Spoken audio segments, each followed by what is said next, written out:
الرجیم بسم اللہ الرحمن الرحیم وَلَقَدْ جِئْتُمُونَا فُرَادَى كَمَا خَلَقْنَاكُمْ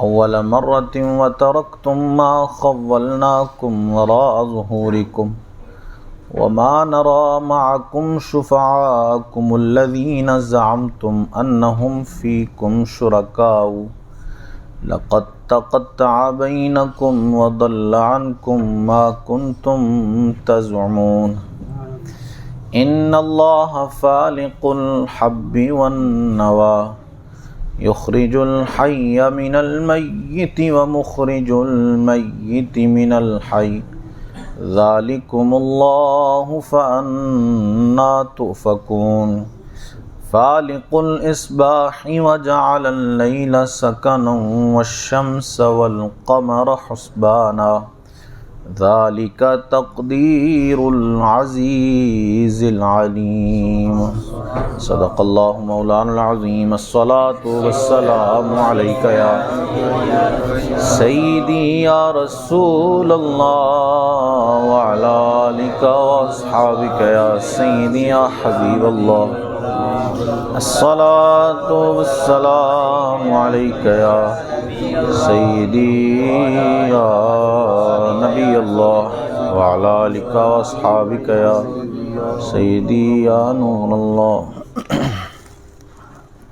وَلَقَدْ جِئْتُمُونَا فُرَادَى كَمَا خَلَقْنَاكُمْ أَوَّلَ مَرَّةٍ بے شک تم ہمارے پاس اکیلے ہی آئے جیسا ہم نے تمہیں پہلی بار پیدا کیا تھا وَتَرَكْتُمْ مَا خَوَّلْنَاكُمْ وَرَاءَ ظُهُورِكُمْ اور پیچھے چھوڑ آئے جو مال و متاع ہم نے تمہیں عطا کیا وَمَا نَرَى مَعَكُمْ شُفَعَاءَكُمُ الَّذِينَ زَعَمْتُمْ أَنَّهُمْ فِيكُمْ شُرَكَاءُ اور ہم تمہارے ساتھ تمہارے ان سفارشیوں کو نہیں دیکھتے جن کا تم اپنے میں ساجھا بتاتے تھے لَقَدْ تَقَطَّعَ بَيْنَكُمْ وَضَلَّ عَنْكُمْ مَا كُنْتُمْ تَزْعُمُونَ بے شک تمہارے آپس کی ڈور کٹ گئی اور تم سے گئے وہ جو دعویٰ کرتے تھے۔ اس سے پچھلی آیت میں موت کے وقت کفار کا کیا حال ہوگا وہ بیان کیا گیا تھا۔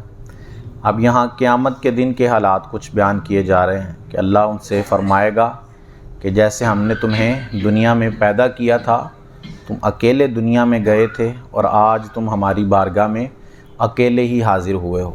ہم نے جو تمہیں مال و متاع عطا کیا تھا اور ہم نے جو تمہیں اولاد عطا کی تھی وہ سب کچھ آج تمہارا پیچھے چھوٹ گیا ہے۔ آج کوئی بھی تمہارے ساتھ حاضر نہیں ہوا، تم اکیلے جو ہے وہ ہمارے سامنے پیش ہوئے ہو۔ اور پھر وہ بت جن کو تم سمجھتے تھے کہ تمہاری سفارش کریں گے ہماری بارگاہ میں آ کر، آج وہ بت بھی تمہارے ساتھ موجود نہیں ہے۔ آج ہم کہیں تمہارا کوئی سفارشی نہیں دیکھ رہے، آج تم اکیلے جو ہے وہ ہماری بارگاہ کے اندر حاضر ہوئے ہو۔ حضور صلی اللہ تعالیٰ علیہ وسلم نے ارشاد فرمایا کہ جب آدمی کو دفن کرنے کے لیے لے جایا جاتا ہے تو اس کے ساتھ 3 چیزیں آتی ہیں، 2 واپس لوٹ آتی ہیں اور 1 چیز اس کے ساتھ ادھر ہی قبر میں رہ جاتی ہے۔ ایک اس کے مال و متاع، ایک اس کے رشتہ دار اور ایک اس کے اعمال۔ اس کا مال و متاع اور اس کے رشتہ دار اس کو دفنا کر واپس آ جاتے ہیں اور اس کے اعمال اس کے ساتھ قبر کے اندر رہ جاتے ہیں۔ تو قبر کا ساتھی جو چیز ہے وہ سمجھیں اعمال ہیں، باقی اور کوئی چیز جو ہے وہ قبر میں یا حشر میں کام آنے والی نہیں ہے۔ یہی چیزیں جو ہیں وہ قبر میں بھی کام آئیں گی اور حشر میں بھی کام آئیں گی، یعنی اعمال۔ کافر جب اٹھے گا قبر سے، حشر کے لیے اس کو اٹھایا جائے گا تو قبر سے نکلتے ہی اس کے سامنے ایک عجیب و غریب شکل کا انسان موجود ہوگا، تو وہ اس کو کہے گا کہ میں تیرے برے اعمال ہوں جو تو دنیا میں کیا کرتا تھا، دنیا میں تو مجھ پر سوار رہا، آج میں تجھ پر سوار ہو جاؤں گا۔ وہ جو انسانی شکل کے اندر وہ اس کے برے اعمال ہوں گے وہ اس کی پیٹھ پر سوار ہو جائیں گے اور ایسے ہی حشر کے میدان کے اندر آئے گا اور سب لوگوں کے سامنے ذلیل و رسوا ہو جائے گا۔ کیونکہ اس نے برے اعمال کیے تھے۔ تو چاہے بندہ برے اعمال کرے یا چاہے اچھے اعمال، یہی ایک چیز ہے جو بندے کی اگلی جہان کے اندر ساتھی بن جاتے ہیں۔ اب اچھے اعمال کرے گا تو اچھا ساتھی ہوگا تو اس کا صلہ بھی اچھا ہی ملے گا، اور اگر برے اعمال کرے گا تو برے دوست کا صلہ بھی اس کو برا ہی اٹھانا پڑے گا۔ ان اللہ فالق الحب والنوا، بے شک اللہ دانے اور گٹھلی کو چیرنے والا ہے۔ یخرج الحی من المیت و مخرج المیت من الحی، زندہ کو مردے سے نکالنے اور مردہ کو زندہ سے نکالنے والا ہے۔ ذالکم اللہ فانا تؤفکون، یہ ہے اللہ، تم کہاں اوندے منہ چلے جاتے ہو۔ اس سے اگلی چند آیات کے اندر اللہ عز و جل نے اپنی قدرت کے چند دلائل پیش فرمائے ہیں۔ سب سے پہلا جو یہاں ذکر فرمایا وہ یہ ہے کہ اللہ گٹھلی اور دانے کو چیرتا ہے۔ ہم کھیتی کرتے ہیں تو اس کے لیے دانہ ڈالتے ہیں زمین کے اندر، درخت وغیرہ اگاتے ہیں تو اس کے لیے جیسے آم کا درخت ہے تو گٹھلیوں کا استعمال کیا جاتا ہے۔ تو اللہ نے اپنی قدرت کی دلیل پیش کی کہ اس بے جان جو دانہ ہے یا گٹھلی ہے اس کو چیر کر اس میں سے کھیتی نکال دینا یا اس کو چیر کر اس میں سے درخت نکال دینا، یہ اللہ ہی کا کام ہے اور کوئی ایسا نہیں کر سکتا۔ یہ اس کی قدرت کی سب سے بڑی دلیل ہے۔ پھر آگے فرمایا کہ وہ زندہ کو مردہ سے نکالتا ہے اور مردہ کو زندہ سے نکالتا ہے۔ جیسے زندہ انسان کو بے جان پانی کے قطرے سے اس نے پیدا فرمایا ہے، یہ اس کی قدرت ہے کہ اس نے زندہ کو مردہ سے نکالا ہے۔ وہ پانی کا قطرہ بالکل بے جان ہے، کوئی حیثیت نہیں ہے اس کی، لیکن اس پانی کے قطرے کو اس نے انسان کی شکل عطا فرما دی ہے، یہ اس کی قدرت ہے۔ اور اس کا الٹ کر لیں تو وہ مردہ کو زندہ سے نکالتا ہے، یعنی انسان زندہ ہے اور اس سے اس پانی کے قطرے کو خارج کرتا ہے، یہ بھی اللہ عز و جل کی قدرت ہی ہے۔ تو یہ ان کو دلیلیں دے کر سمجھایا گیا کہ یہ اللہ عز و جل کی ذات ایسا کرتی ہے تو تم کہاں اوندھے منہ چلے جاتے ہو، یعنی اس کے سوا کن دوسرے لوگوں کو، کن دوسرے بتوں کو پکارتے ہو جا کر، حالانکہ وہ بت جو ہیں تمہارے اس طرح کرنے کی قدرت نہیں رکھتے۔ فالق الاصباح، تاریکی چاک کر کے صبح نکالنے والا ہے۔ وجعل اللیل سکنا، اور اس نے رات کو چین بنایا ہے۔ والشمس والقمر حسبانا، اور سورج اور چاند کو حساب لگانے کا۔ ذالک تقدیر العزیز العلیم، یہ سدھایا ہوا ہے زبردست جاننے والے کا۔ یہ دوسری دلیل ہے کہ وہی ذات ہے جو رات کو ختم کر کے صبح کو لے آتی ہے اور پھر صبح ختم کرتی ہے اور رات کو لے آتی ہے۔ دونوں کی اپنی اپنی ضروریات ہیں۔ دن اس نے اس لیے بنایا ہے، وہ خود ہی بتاتا ہے کہ ہم نے دن بنایا ہے تاکہ تم ہمارا فضل تلاش کرو، اپنی روزی تلاش کر سکو۔ اور رات اس نے کس لیے بنائی ہے، وہ خود ہی کہتا ہے کہ ہم نے رات اس لیے بنائی ہے تاکہ تم سکون کر سو، سارے دن کی جو تھکاوٹ ہے وہ رات میں آرام کر کے اس کو اتار سکو۔ دونوں کے اپنے اپنے مقصد ہیں۔ اب ایک اور جگہ اللہ ارشاد فرماتا ہے قُلْ أَرَأَيْتُمْ إِنْ جَعَلَ اللَّهُ عَلَيْكُمُ اللَّيْلَ سَرْمَدًا إِلَى يَوْمِ الْقِيَامَةِ، تمہاری کیا رائے ہے کہ اگر اللہ عز و جل قیامت تک کے لیے تم پر رات مسلط کر دے، دن آئے ہی نہ، تو من الہ غیر اللہ یاتیکم بدیا، اللہ کے سوا کون ایسی ذات ہے جو تمہارے پاس دن کو لے آئے؟ کوئی بھی نہیں ہے۔ ہر وقت رات رہے، وہ سورج کو آنے ہی نہ دے، تو اس کی قدرت کے علاوہ کوئی ایسی ذات ہے جو سورج کو لائے اور دن کو پیدا کر دے؟ کوئی بھی نہیں ہے۔ پھر اگلی آیت میں اللہ فرماتا ہے کہ اگر اللہ چاہے تو قیامت تک کے لیے تم پر دن کو مسلط کر دے، اور پھر کوئی ذات ایسی نہ ہو جو تم پر دن کو ختم کر کے رات کو لے آئے کہ تم اس میں سکون کر سکو۔ یہ اس کی نشانیاں ہیں، یہ اس کی قدرت ہے کہ وہ دن کو ختم کرتا ہے۔ ہر چیز اپنے وقت پر آتی ہے، رات آتی ہے اور اپنے وقت پر ختم ہو جاتی ہے اور پھر دن آ جاتا ہے، پھر دن اپنے وقت پر ختم ہوتا ہے اور اگلی رات آ جاتی ہے۔ یہ اس کی قدرت ہے کہ سارا نظام ایک پیرائے کے اندر چل رہا ہے، ایک سرکل کے اندر پورا نظام چل رہا ہے اور کوئی چیز بھی آگے پیچھے نہیں ہوتی ہے۔ یہ اس کی قدرت کی بہترین دلیل ہے، یہ اس کی قدرت کاملہ کی دلیل ہے کہ کوئی ذات ایسی نہیں جو اس اچھے انداز سے عالم کو چلا سکے۔ اب کئی بیوقوف تو انکار ہی کر دیتے ہیں کہ کوئی ذات ہے ہی نہیں، بغیر کسی اللہ کے، بغیر کسی خدا کے جو ہے وہ یہ کائنات اپنے آپ چل رہی ہے، حالانکہ ایسا ممکن ہے۔ کوئی بھی چیز آپ نے چلانی ہو، کسی بھی چیز کا نظام آپ نے چلانا ہو تو اس کے لیے آپ ایک ناظم مقرر کرتے ہیں کہ جو اس کا سارا نظام دیکھتا ہے۔ اسکول آپ دیکھتے ہیں، اس کا ایک پرنسپل ہوتا ہے جو پورا نظام چلاتا ہے۔ آپ ملک ایک دیکھتے ہیں، اس کا ایک سربراہ ہوتا ہے جو پورے ملک کا نظام چلاتا ہے۔ یہ چھوٹی چھوٹی چیزیں جو ہے وہ بغیر کسی چلانے والے کے نہیں چل سکتی، بالکل بند ہو جائے ہر چیز، اگر کوئی چلانے والا موجود نہ ہو تو کیسے ممکن ہے کہ کائنات اپنے آپ چلی جا رہی ہے اور اس کا کوئی چلانے والا بھی نہیں ہے، اور پھر اس کے اندر اتنی شائستگی ہے چلنے کے اندر، کوئی گڑبڑ نہیں ہے کسی جگہ پر بھی، ہر چیز اپنے وقت پر اپنے طے کیے ہوئے وقت کے مطابق چلتی ہے اور اس کے مطابق ہی جو ہے وہ ختم ہو جاتی ہے۔ تو اس سے بڑی اور کیا دلیل چاہیے اس کی قدرت کے لیے کہ ہر چیز جو ہے وہ اس کے اندازے کے مطابق چلتی ہے۔ اور پھر فرمایا کہ والشمس والقمر حسبانا، کہ سورج اور چاند کو حساب لگانے کے لیے پیدا فرمایا، یعنی اس کے ذریعے، چاند کے ذریعے قمری مہینے یعنی جو چاند کے مہینے ہیں وہ طے ہوتے ہیں، اور سورج کے ذریعے جو شمسی مہینے ہیں وہ طے ہوتے ہیں، اور پھر نمازوں کا وقت بھی انہی چیزوں کے ذریعے جو ہے وہ اس کا حساب لگایا جاتا ہے۔ تو یہ بھی اللہ کی دی ہوئی قدرت اور اس کی دی ہوئی ایک نعمت ہے کہ اس نے ہمیں یہ چیز عطا فرمائی ہے۔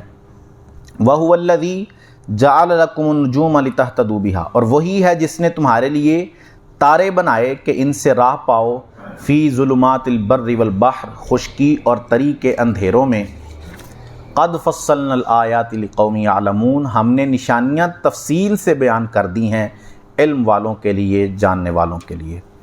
پہلے وقت میں جب سفر ہوا کرتا تھا رات کے وقت، چاہے وہ دریائی سفر ہو یا زمین کا سفر ہو، تو لوگ تاروں کو دیکھ کر جو ہے وہ اپنا راستہ طے کیا کرتے تھے، تارے دیکھ کر اس کے ذریعے وہ اندازہ لگایا کرتے تھے کہ کون سی جانب جو ہے وہ ہمیں چلنا ہے، کیونکہ رات کے وقت اب سورج تو ہے نہیں، تو کس طرح تلاش کریں گے کہ کون سی جانب جانا ہے، تو وہ تارے دیکھ کر، تو اللہ یہی فرماتا ہے کہ وہ تارے بھی ہم ہی نے پیدا فرمائے ہیں، جن کے ذریعے تم راستہ تلاش کرتے ہو، جن کے ذریعے تم ہدایت پاتے ہو، وہ تارے بھی ہم نے پیدا کیے ہیں۔ تو اس طرح اس نے اپنی قدرت کی نشانیاں یہاں بیان فرمائی ہیں کہ کہیں لوگ اس کے سامنے آ کر جھک جائیں۔ ہم مانتے تو ہیں، اب یہ اس پر یقین تو رکھتے ہیں کہ یہ ساری چیزیں اسی نے پیدا کی ہیں اور اس نے ہمیں جو ہے وہ ہمارے فائدے کے لیے یہ ساری چیزیں پیدا کی ہیں، لیکن ہمارے اعمال بالکل اس کے مخالف ہیں، ہمارے عمل بالکل جو ہے وہ ہمارے عقیدہ کے مخالف ہیں۔ عقیدہ ہمارا کیا ہے اور عمل ہمارا کیا ہے، آپ اس پر خود ہی اندازہ لگا لیں۔ عقیدہ ہمارا یہی ہے جو بالکل اس آیت کے اندر قدرتیں بیان کہ ہم بالکل یقین رکھتے ہیں، ایمان رکھتے ہیں اللہ کی قدرت پر، لیکن کیا ہم اس طرح کے عمل بھی کرتے ہیں؟ کیا ہم اس کے مطابق جو ہے وہ اپنی زندگی گزارتے ہیں؟ اس پر ہر ایک کو خود ہی اندازہ لگانا ہے، اور ہماری کیا حالت ہے ہر ایک کو اپنا پتہ ہے کہ وہ کیسے زندگی گزارتا ہے، اس کے اعمال کیسے ہیں۔ اس کو پتہ ہے کہ جو رب یہ ساری چیزیں کرتا ہے، یہ سب چیزیں اس کی قدرت سے ہو رہی ہیں، تو اس نے یہ ساری چیزیں کی ہیں، تو وہ پھر ہمیں مار کر دوبارہ زندہ بھی کرے گا، اس نے ہم سے حساب بھی لینا ہے، اس نے ہم سے ہمارے اعمال کے بارے میں بھی پوچھنا ہے، اس نے ہم سے اپنی دی ہوئی نعمتوں کے بارے میں پوچھنا ہے۔ ثم لتسألن یومئذ عن النعیم، کہ اس دن تم سے ہر ایک نعمت کا سوال کیا جائے گا، تم سے پوچھا جائے گا کہ اللہ نے تمہیں وہ نعمتیں عطا کی تھیں، تم نے ان کا کیسا استعمال کیا، اللہ نے تمہیں ہاتھ دیے تھے، اس نعمت کا کیسا استعمال کیا تم نے، کیا حرام کاموں میں پڑے رہے یہ ہاتھ؟ اللہ نے تمہیں آنکھیں دی تھیں، اس نعمت کا کیسا استعمال کیا تم؟ ہر ایک نعمت کے بارے میں پوچھا جائے گا، اور یہ صرف ابھی اپنے جسم کی نعمتیں ہیں، اس کے علاوہ اور نعمتیں جو اللہ نے عطا کی ہیں وہ بے شمار نعمتیں ہیں، ان کا سوال الگ سے ہے۔ یہ ابھی انسان کے اپنے جسم کے بارے میں سوال ہے کہ ہاتھ دیے تھے، آنکھیں دی تھیں، کان دیے تھے، زبان دی تھی تمہیں، یہ ساری چیزیں تمہیں عطا کی تھیں، یہ ہماری نعمتیں تھیں، اور تم نے ان کا کیسا استعمال کیا؟ کیا حرام کاموں کے اندر، گناہ کے کاموں کے اندر ان کا استعمال کرتے رہے، یا ہماری فرما برداری کے اندر ان کو استعمال کرتے رہے؟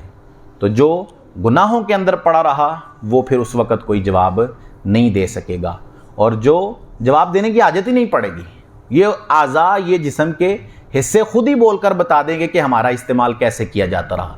یوم تشہد علیہم السنتہم وایدیہم وارجلہم بما کانوا یعملون، اس دن گواہی دیں گے بندے کی زبان، اس کے ہاتھ اور اس کے پاؤں ان اعمال کی جو یہ دنیا کے اندر کیا کرتا تھا۔ بالکل اس کے منہ پر جو ہے وہ سمجھی اس کا منہ بند کر دیا جائے گا، اس دن بولنے کی اجازت ہی نہیں ہوگی، خود اس کے جسم کے حصے بتائیں گے کہ مجھے فلاں کام میں یہ بندہ استعمال کرتا رہا ہے، چاہے وہ حرام کام تھا یا اچھا کام، ہر چیز خود گواہ دے دی، کیونکہ یہ خود تو انکار کر دے گا، اس وقت یہ کہے گا میں نے تو کوئی گناہ کیا ہی نہیں۔ جب نامہ اعمال پڑھ کے سنایا جائے گا تو یہ انکار کرے گا، کہے گا میں نے یہ لکھے ہوئے گناہ یہ تو میں کیے ہی نہیں ہیں۔ تو اللہ فرمائے گا ہم ایسے گواہ تیرے سامنے پیش کریں گے کہ تو ان گواہوں کا رد نہیں کر سکے گا، اس کی زبان بند کر دی جائے گی اور اس کے جسم کے حصوں کو کہا جائے گا کہ بولو، بتاؤ کہ تمہیں کیسے استعمال کیا گیا، تو پھر وہ جسم کے حصے بتائیں گے کہ ہمارا کس طرح استعمال کیا گیا تھا۔ تو جب ایسے گواہ پیش ہو جائیں گے کہ ان کا رد ہی نہیں ہو سکا، کیونکہ وہ بندے کے اپنے جسم کے اعضاء ہیں، ان کا رد کیسے کرے گا وہ گواہوں کا، تو پھر ہمیں جو ہے وہ اس کے مطابق عمل بھی کرنا چاہیے۔ عقیدہ ہے وہ والا تو اس کے مطابق عمل بھی رکھیں، کیونکہ عقیدے کے ساتھ ساتھ عمل کرنا بھی بڑا ضروری ہے۔ یہ عمل ہی جو ہے جو بندے کے کام آئے گا اور اسے جہنم سے نجات دلائے گا۔ اللہ عز و جل سے دعا ہے کہ اللہ عز و جل عمل کی توفیق عطا فرمائے، آمین بجاہ خاتم۔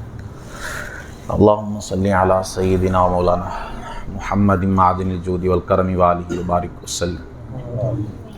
مالک کریم عز و جل نماز فجر ادا کرنا، درس کرنا، سننا اپنی بلند بارگاہ میں قبول فرما۔ نماز کی غلطیاں، درس کی غلطیاں اپنے کرم، اپنے فضل سے معاف فرما۔ ہم سب کی، ہمارے ماں باپ کی اور رسول کریم صلی اللہ علیہ وسلم کی ساری امت کی مغفرت فرما۔ ہم سب کو خلوص و استقامت سے 5 وقت باجماعت نماز ادا کرنے کی توفیق عطا فرما۔ مالک کریم نیکیاں کرنے، گناہوں سے بچنے کی توفیق عطا فرما۔ ہم سب کا خاتمہ بالایمان فرما۔ سبحان ربک رب العزت عما یصفون وسلام علی المرسلین والحمد للہ رب العالمین، وصلی اللہ تعالی علی حبیبہ سیدنا و مولانا محمد وعلی آلہ واصحابہ اجمعین برحمتک یا ارحم الراحمین۔